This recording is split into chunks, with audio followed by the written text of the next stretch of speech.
Have you ever felt like your teammates are passing you dead balls? Balls that are intercepted before you can even touch them, or reach you with a defender pressed against your back, causing you to lose possession immediately? The shocking news is, the problem isn't the pass, nor your boots. The problem lies in your physics of positioning. You're committing a silent footballing crime we call statue syndrome. In the coming minutes, we'll unpack the scientific reason why standing still, waiting for the ball, is the #1 enemy of your talent.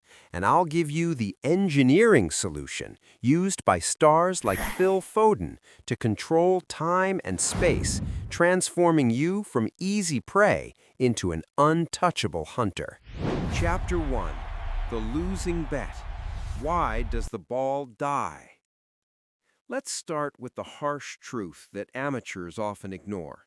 When the ball leaves your teammate's foot and heads towards you, it immediately enters a state of slow death. The grass and wind act as natural brakes. Scientifically, the ball is in a state of continuous deceleration. For every millimeter it travels towards you, it loses some of its speed and power. In contrast, look at the defender watching you.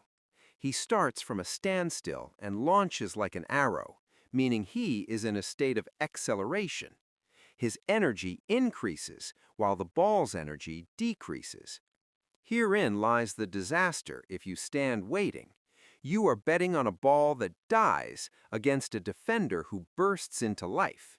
This is an impossible equation. The space between you and the ball is the defender's hunting ground. By waiting for you, you are giving him the most precious gift, time.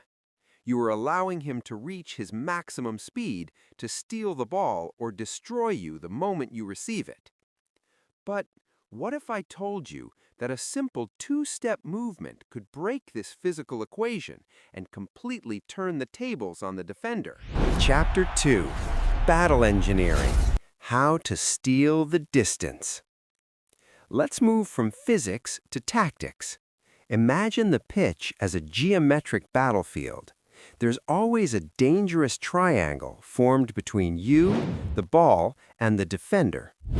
When you stand still, like a statue, the path remains completely open and exposed for the defender.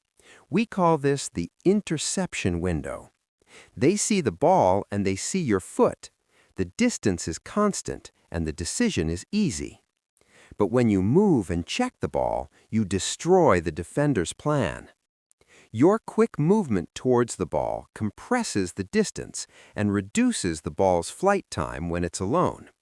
More importantly, you position your body as a human shield in a straight line between the ball and your opponent.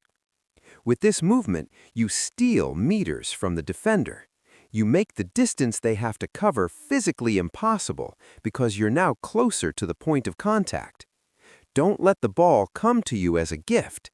Go and claim it as your right. Get the theory? Great, but be careful. Running towards the ball incorrectly can be worse than standing still. Here's the secret movement protocol that isn't taught in academies. Chapter 3. The Movement Protocol. The explosion trick. Random running will only tire you out. The process requires intelligence. Practice this 3-part protocol in any tight space you have. 1. Disengagement. Before asking for the ball, you must deceive the defender. Run slowly away from the ball or stand lazily. Make the defender relax and think you're out of the game. Put him to sleep to kill him. 2. Explosion.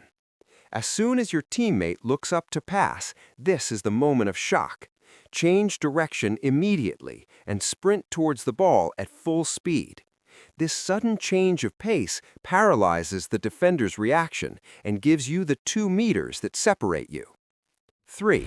Directional first touch. Reach the ball first? Great. Don't stop and kill the attack. Use the inside or outside of your foot to immediately direct the ball to the side or turn. Use your momentum to break free from the pressure with a single touch. Apply this to the wall. Pass, don't stand still. Attack the rebound and receive while moving. Make it an involuntary, almost instinctive habit. Now you're attacking every ball and dominating the field. But did you know there are only 2 situations where if you attack the ball, you'll ruin your team's attack and become the dumbest player on the field? Chapter 4. When to break the rules. Elite intelligence. The difference between a robot and a smart player is knowing when to break the rules. There are exceptions where you're allowed and even obligated to wait for the ball. Situation 1. Receiving space. If you're played a through ball into open space behind the defenders, it's foolish to run towards it and close the distance. Here, let the ball run and chase it to break through the entire defensive line. The second scenario, the bait.